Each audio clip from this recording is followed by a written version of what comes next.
Changing data with the update DML statement. We can update a single row, as shown in this example, where I'm going to update a category called concerts and change it to music concerts. The second type of update statement is an update statement which changes many rows at the same time. Here's an example of an update statement changing many rows. This update statement will actually change all the rows in the seating map table because there is no filtering where clause. It will change the standard price of all rows in the seating map table and multiply them by 1.1. The standard price in this case is being raised by 10%. This is the update statement syntax, where we update a table and we set columns equal to values. The where clause filter will allow us to update either a single row or a subset of rows within a table. Removing the where clause altogether, we have no filtering. We would therefore update all the rows in a table, as in this example, updating the seating map table and changing the standard price. The heart of the update statement is the set clause.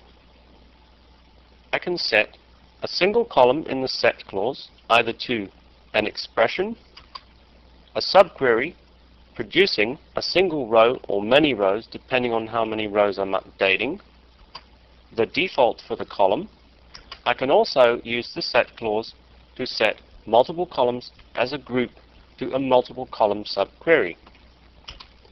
The where clause in the update statement is also very important because it allows me to filter, as in update a single row, a subset of rows in a table, or the entire table by simply leaving the where clause out altogether.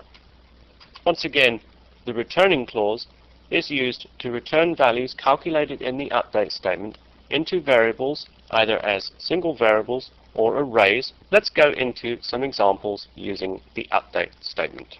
Firstly, let's update a single row. We know we have a category called concerts.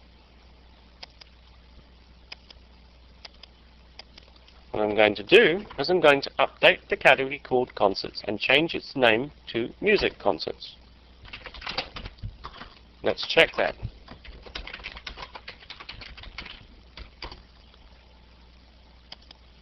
I've now changed the category called concerts to music concerts. This statement updated a single row in the category table. Now let's go and update multiple rows. We'll actually update the show table, change the price multiplier, and simply avoid using a where clause.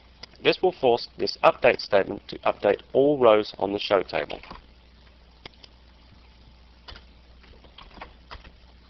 And there we go. We've changed the price multiplier by multiplying it by 1.1. We've upped it by 10%. It's changed 152 rows, which is the count of the rows in the show table. So the lack of use of a where clause has removed all filtering and updated every single row in the show table. Now let's do an example updating multiple columns in one table at once. Here we're going to update the two fields in the show table called name and show date and update them with a subquery which produces two columns, a multiple column subquery. We're actually going to change the name and show date fields for all entries in the show table where the show date is null.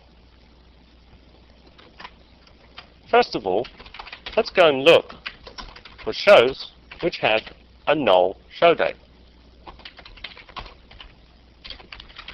just to verify that we will actually get an update occurring. We have two rows, show IDs 17 and 27.